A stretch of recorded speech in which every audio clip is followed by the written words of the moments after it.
लेकिन हम इसे नाम क्या देंगे? दृष्टि ने थपथपाया और कुछ देर सोचा। शिवम ने भी कुछ देर सोचा और सुझाव दिया, विश्व के राजा। दुनिया का राजा? दृष्टि ने पूछा। दुनिया का राजा, दृष्टि ने उत्साह से कहा। मैं यही नाम रखूंगी, विश्व के राजा। ये हैं। और इस तरह दृष्टि ने पेंडेंट के नाम पर फैसला किया। डिजाइन के ड्राफ्ट को जल्दी से छांटते हुए दृष्टि ने अपना प्रस्ताव अध्यक्ष विक्रम को ईमेल के माध्यम से भेजा। उसी दिन अपने परिवार के साथ रात का खाना खत्म करने के बाद आखिरकार उसे जवाब मिला। विक्रम ने ईमेल में कहा, विचार काफी रचनात्मक है, कल कंपनी में आए और मुझसे मेरे ऑफिस में मिले। दृष्टि को उसके डिजाइन के अप्रूवल की खबर मिलते ही उसमें उत्साह की लहर फूट पड़ी। अगले दिन सुबह दृष्टि के बहुत मनाने और रिक्वेस्ट करने पर शिवम भी उसके साथ कंपनी गया। जल्दी ही टैक्सी नारंग एम्पायर टावर पर आ गई और जल्दी ही वो दोनों कार से उतरे और लिफ्ट में आए। वो आखिरकार कंपनी के अंदर आ गए। जैसे ही वो दोनों कार्यालय की इमारत में गए, उन्हें अचानक उपस्थित सभी लोगों की अजीब निगाहें देखने को मिली। दृष्टि, तुम तो मार्केटिंग डिपार्टमेंट में हो ना? तुम्हें यहाँ आने की अनुमति किसने दी? ये कंपनी के मैनेजमेंट विभाग का कार्यालय है। क्या तुम कंपनी में अपनी वर्तमान स्थिति से अवगत नहीं हो? वहां से गुजरने वाली एक महिला अधिकारी ने दृष्टि को पहचानने के बाद बदसूरत अभिव्यक्ति के साथ कहा, ओ दृष्टि, क्या तुम्हारी बगल में खड़ा व्यक्ति वो नहीं है जिसने नारंग परिवार को शर्मिंदा किया है? वो कुख्यात निकम्मा दामाद शिवम है ना?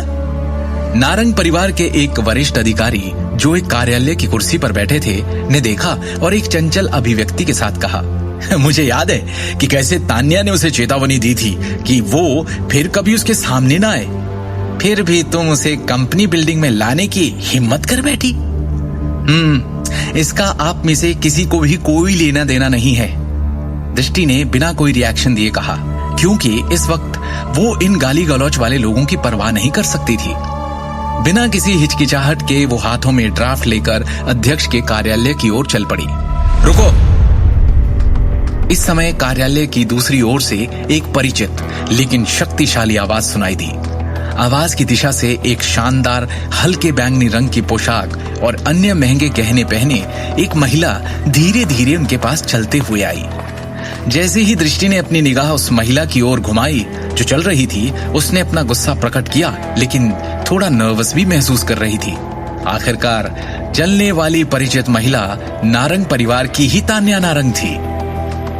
तान्या आज की तारीख में नारंग के आभूषण समूह में डिजाइन विभाग की डिप्टी डायरेक्टर थी।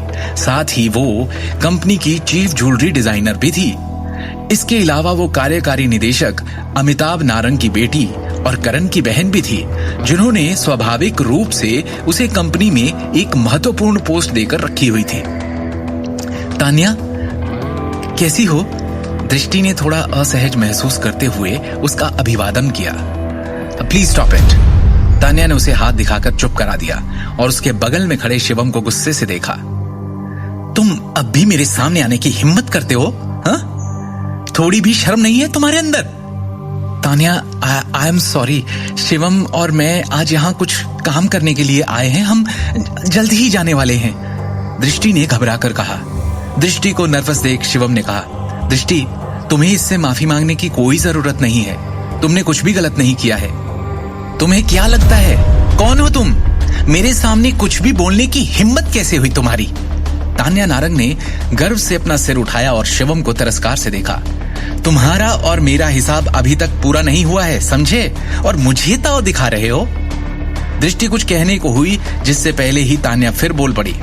देखो, अब मैं क्या करती हूँ, जिस भी काम से तुम दोनों यहाँ आए हो उसे पूरा नहीं होने दूंगी मैं, समझे? अब देखो अब क्या करेंगे शिवम और दृष्टि। आगे की कहानी जानने के लिए देखें अगला एपिसोड सिर्फ पॉकेट एफएम के YouTube चैनल पर, और शिवम द हिडन वॉरियर के सारे एपिसोड्स को सुनने के लिए डिस्क्रिप्शन में दी लिंक से डाउनलोड करें पॉकेट एफएम ऐप।